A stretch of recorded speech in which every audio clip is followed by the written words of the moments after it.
It's Monday, and that so happens to be the day that I like to talk about monsters. I'm Geoff Arbuckle, and this is Monster Mondays, presented to you by Film Seizure. Here's a little oddity for this month of Japanese monster movies, Varan the Unbelievable. Now, why is it odd? Well, it's odd because there are two very distinctly different versions of the movie. Varan the Unbelievable was released in October of 1958 in Japan and comes in at 87 minutes. In 1962, when it was brought over to the United States, the film that we saw here was trimmed down to around 70 minutes. While both versions have been out there and available in rotations, they have never existed side by side on the same release. For example, only the roughly 70-minute American version is available right now by way of a cheap $6 DVD and also included with an Amazon Prime Video subscription. So, what are the differences? And there are a ton of differences in these two movies. The Japanese version is about a couple of Japanese students who discover a rare butterfly species near a particular body of water. When they go to this body of water, despite receiving no help from villagers nearby, they are mysteriously crushed. So a couple of reporters, including the sister of one of the students, and an entomologist go out to try to uncover the truth. The locals have a priest dude who warn of their god thing being made upset by outsiders treading the area. They ignore it and Varan is released. Varan rampages until he's eventually defeated by being force-fed bombs that detonate inside his stomach. Now, let's take a moment here to explore that. A local group who worships Varan and as a god thing warns outsiders about trespassing and making the thing angry. A very real thing, I might add.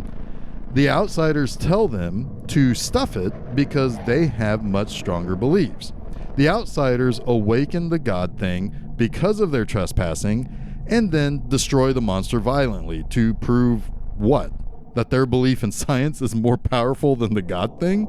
The belief in Western religion is more powerful than this small tribe's monster god? You gotta love those early science fiction movies and the righteousness of the 50s. Now, the American version of the movie is almost entirely different movie altogether. As was usually the case in imported Japanese monster movies, American actors were brought in and new shots were filmed. And I say that is normally the case, but Varan the Unbelievable took this practice to a whole new extreme. Entire scenes, sequences, and acts were shot with the American cast, and really only the special effects of Varan himself were retained for the Americanized 1962 version. Most of the original movie itself, directed by Ishiro Honda, as well as the score composed by Akira Ifukube of Godzilla's fame, are completely gone. They're just not there. Or the music is like plays in one part and then suddenly stops when a scene changes or when it shifts from the American cast to the Japanese movie. It's bizarre. Now, pretty much all of the drama was cut to make way for a silly American sci-fi monster movie instead. Now, Varan himself is a bit of a deep cut in the Toho Kaiju roster. He appeared in this film and again in 1968's Destroy All Monsters, living happily on Monsterland with Godzilla and the rest of the other Toho monsters, and he eventually comes in to help with the fight against King Ghidorah. Later, in 2004's Godzilla Final Wars, Varan is seen in stock footage from his original film, stating that he was part of some of the rampaging that went on shortly after the conclusion of World War II. At one point, Varan was kind of considered to be used in Godzilla vs. Gigan in the 70s, but was dropped. And again, later on in Godzilla, Mothra, and King Ghidorah, Giant Monsters All Out Attack, Varan was a consideration instead of either King Ghidorah or Mothra, but was benched in favor of the more marketable monsters. Maybe the most interesting appearance made by Varan was for the 1988 Nintendo Entertainment System game called Godzilla Monster of Monsters. That's a strange name, isn't it? That Godzilla, he sure is a monster of monsters. I guess that's like saying someone is a man's man or something. But anyway, Because that game featured many levels and several boss fights where you control Godzilla in a one-on-one showdown against those boss monsters, Varan, along with others who were very rarely ever part of the Godzilla film franchise, got drafted to appear. If nothing else, I do give the game credit for at least going deep into the Toho benches to allow Varan Baragon, who had not yet appeared in the 90s or in the 2000s Godzilla movie, Gazora and Magura to get an opportunity to shine. So it was kind of nice to see those monsters in that Nintendo game. So yeah, like I said, this movie is considerably shorter than the 1958 version that came out in Japan. So much so, it doesn't even start with normal credits, just with clips of Japanese people running away from something terrible and some guys who look like they are dressed up in a cult praying to a statue of Varan. The movie already feels completely cut up and confusing, much like the transition that I had talking about the Nintendo game to talking about this 1962 version of the movie. But anyway, Commander Bradley is sent to this area of Japan under some very secretive research reasons by the Japanese government. Bradley tells his wife Anna, who is of Japanese descent as well, that they have no choice but to relocate some of the locals for their testing. Not that he really wants to, but he can't really risk that the testing that they will be doing with a saltwater body of that's there in this area, and I think they say it's more like a lake as opposed to, I think, it being a river in the original movie. Whatever. When he's there doing the research in this body of water, he doesn't want to endanger the locals, which seems fair.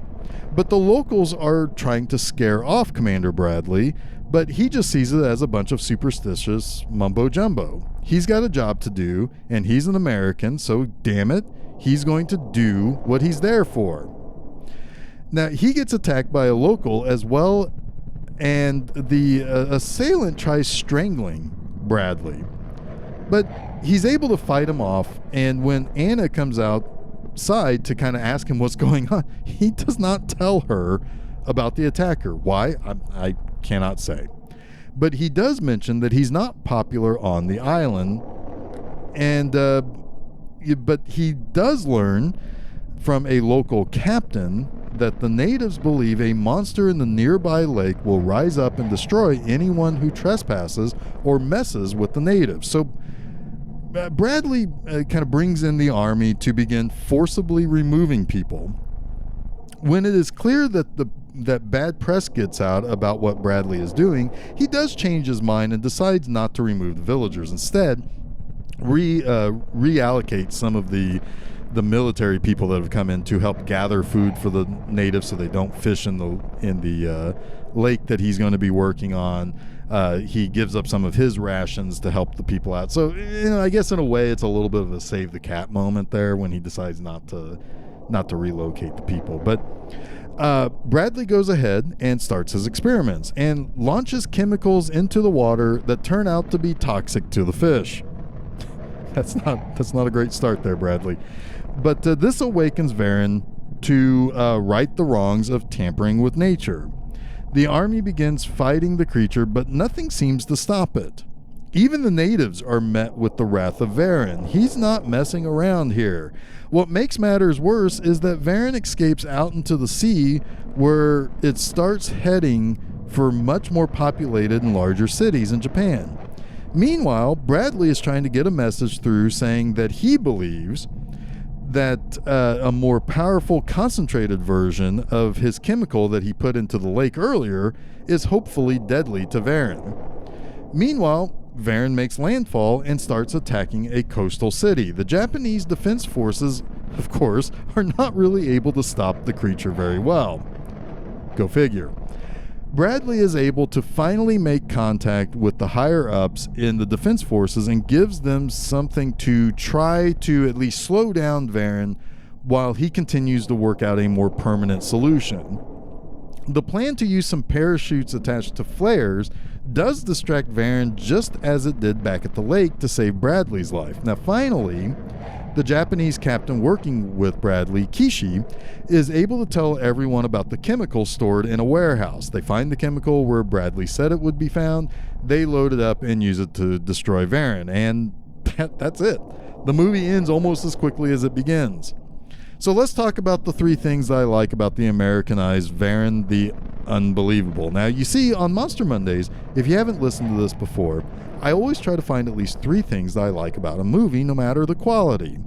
This movie was a little harder because it's hardly a movie because of how much of the original was cut up and how the American production team kind of created some new footage that barely fits into what they kept.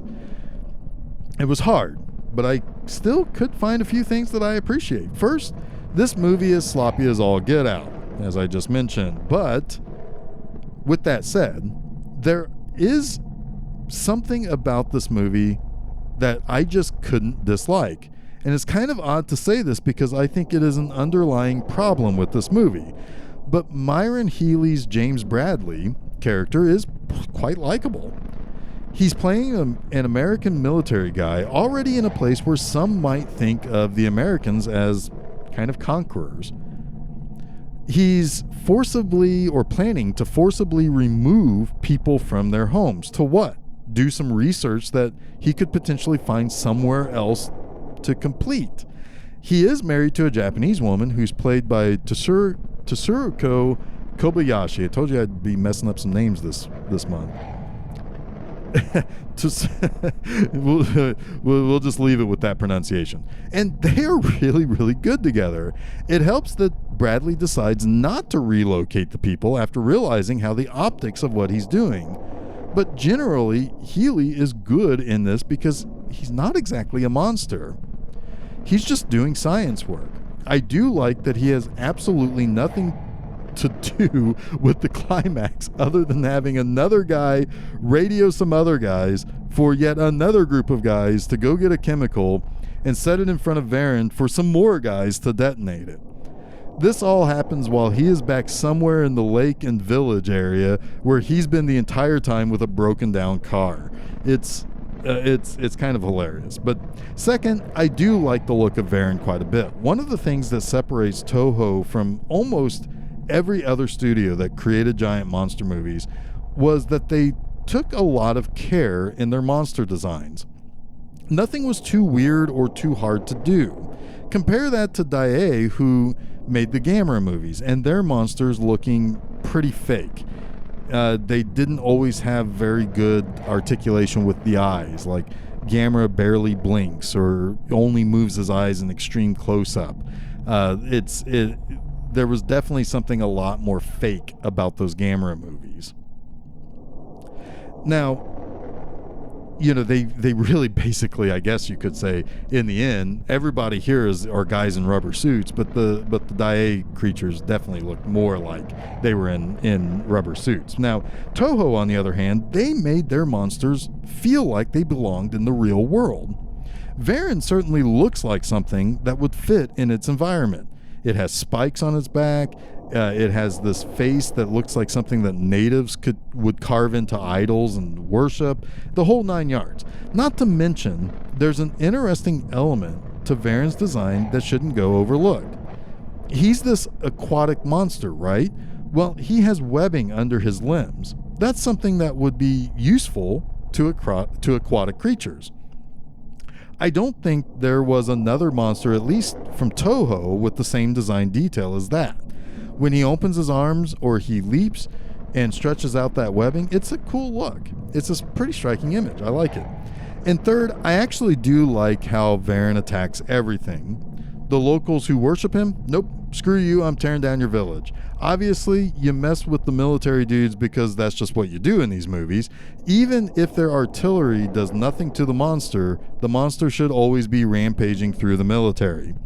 I know in some way this likely would have been seen in the way movies were made back then, that the native superstitions and worship is wrong and you have to exercise some sort of Western religion in order to show might, superiority, or simply to just have hope against a giant monster and such. But I also like the idea that there's really no mysticism involved here. the locals can't put the cork back into the bottle once the monster gets out. So it does come around to the general idea that men shouldn't tamper in God's domain and leave nature alone, which was a common theme in the old Toho movies. Now, I'll admit I kind of cheated this week. I said this month would be about Japanese monster movies, and this was a heavily Americanized version that I watched. Well, the Japanese version of this movie is not currently easy to see, and I have been sitting on this movie in my Amazon Prime watch list, so sorry, I guess. I mean, the shell of the story is still there. I mean, you have locals who have a dinosaur god, and it's awoken by tampering with the village, etc. All of that is still part of the original movie, but the Americanized version is greatly changed, and I'd still love to see the original 1958 version. Maybe someday I'll be able to see that and feature it on another episode and kind of correct this, but I do admit I did cheat a little bit by selecting this movie for this month, but whatever, it's fine. Next week is a fantastic movie. We'll get there.